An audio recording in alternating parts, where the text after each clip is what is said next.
The hardest part of anything you're trying to accomplish is just getting started. Not taking action creates doubts and fears that reinforces what you're trying to work towards may not be achievable. But there's something that all high achievers know, and it's that taking action is what gives them motivation. When you take action and actually start working towards your goal, you're going to become more competent, which, when you become more competent, actually builds more confidence, and that'll lead to motivation. When I started my first YouTube channel, the hardest part was actually putting together the first video. I spent so much time trying to come up with an idea. What type of content did I want to produce? What did I want to shoot? I was stuck in analysis paralysis. I was overthinking and not doing the one simple thing that Nike has become famous for. Just do it. Newton's first law of productivity is that an object in motion tends to stay in motion. When you start driving a car, you'll notice that the RPMs start to rise because there's a bigger load on the motor in order to get the car moving. But once you're up to speed, your RPMs level off, and it's easier for the car to maintain the speed that it's at. Once you're moving, it is so much easier to keep yourself moving. Have you ever seen one of SpaceX's rockets try to take off, or really any rocket for that matter? The amount of power that you need to get a rocket going, break the stratosphere, and enter outer space is enormous. But once it's there, it takes relatively little effort to actually keep it moving. Our success and the steps that we need to take to achieve our goals follows a similar trajectory.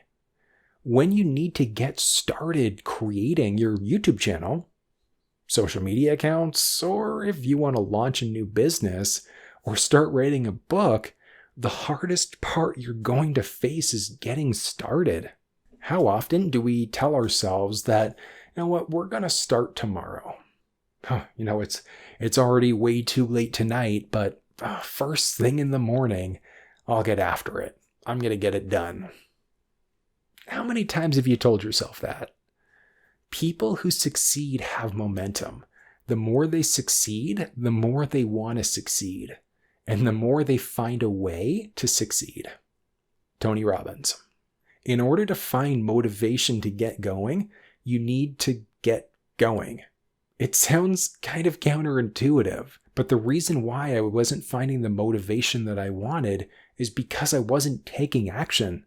I was planning and writing and planning and rewriting and planning and rewriting and never actually getting started. Newton's law of productivity has an opposite thought process too.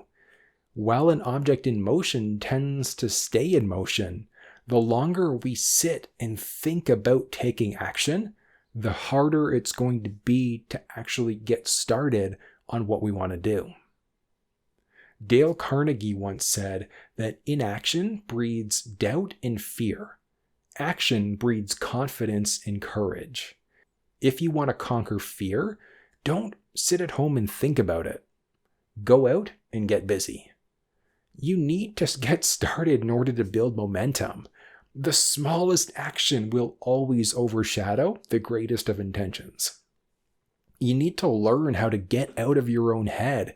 You need to get out of the planning stage and put yourself into the action stage.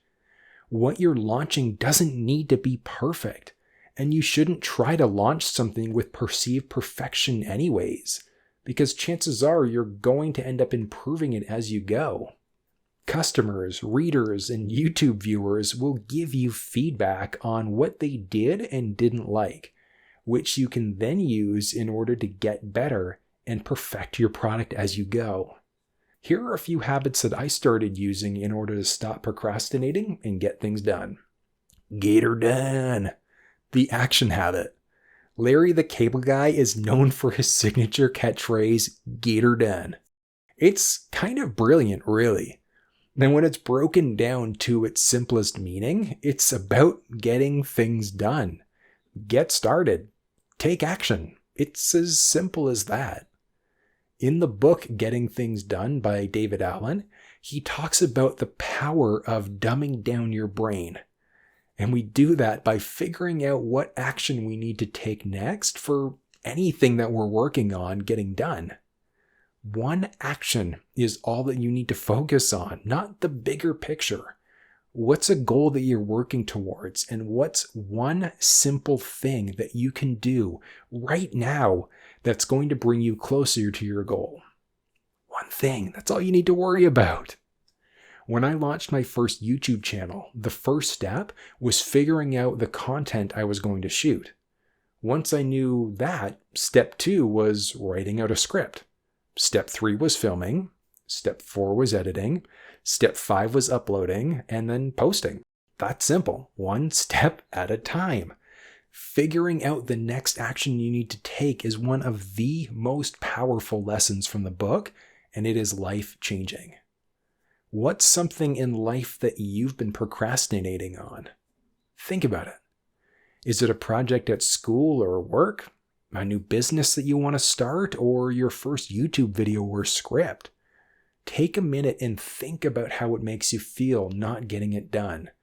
All the time, effort, and energy you're going to have to put into getting it done. Feeling overwhelmed? Should, but change that focus and change it to a step that you can take right now in order to start doing the work. What's one thing that you can do that's going to be the smallest step in the direction of getting you closer to being done? Are you writing a book? How about writing 100 words right now? You want to do retail arbitrage? Hop in your car and drive to a store that you can buy items in order to be able to resell online. That's doable, isn't it? So go do it. No more putting it off. Don't say that you're going to get it done tomorrow. Take action right now and get her done. This is just a simplified version of goal setting where you're breaking down harder goals into smaller and more achievable steps. How do you climb a mountain? One step at a time. That's all it takes. Any time that you're starting to feel overwhelmed and that things are too tough, come back to this mindset. Break down whatever it is that you're doing into the smallest possible step you can take. Something that you can do right now to move you a tiny bit closer to finishing, because one step leads to another and another. And before you know it, you're done. The Pomodoro Technique, also known as the 25-5 rule that I've mentioned in a few other videos, but it's a simple strategy to help you balance work and play. The idea is that you pick one task that you're going to work on for 25 minutes.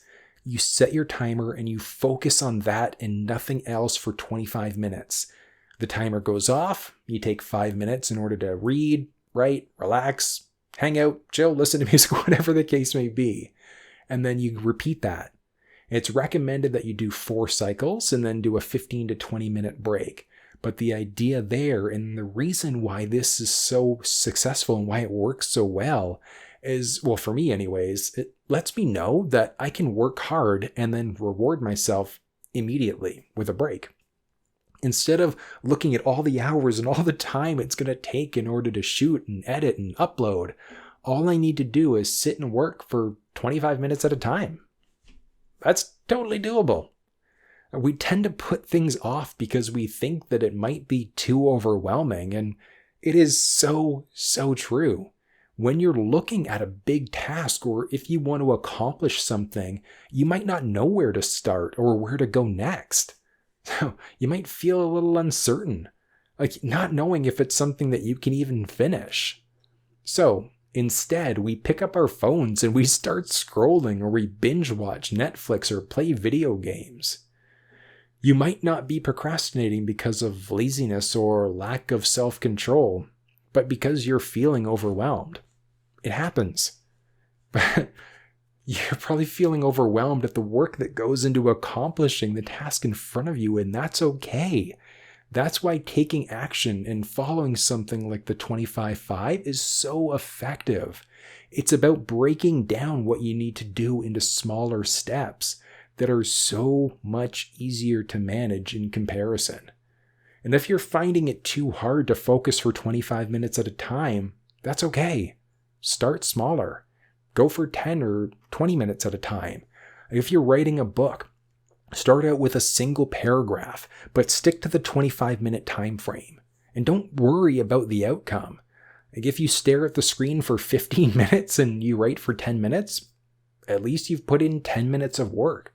But ditch the distractions for those 25 minutes and watch how much closer that gets you to accomplishing your goal. You also need to develop a morning routine. So when we're younger, we typically follow a routine. We eat breakfast, brush our teeth, and then head off to school. We learn, we do homework, we eat dinner, go to bed, and then repeat. But as adults, we no longer have someone telling us what we should be doing or when we should be doing it. Who's going to hold us accountable?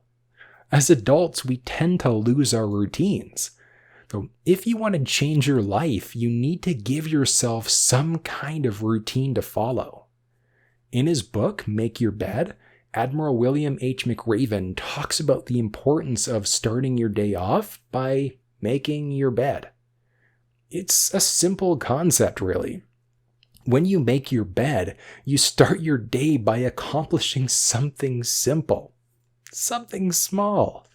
If your day is a complete write-off, when it's time to go to bed, you'll look at your bed that's perfectly made and know that you were at least able to do one productive thing today.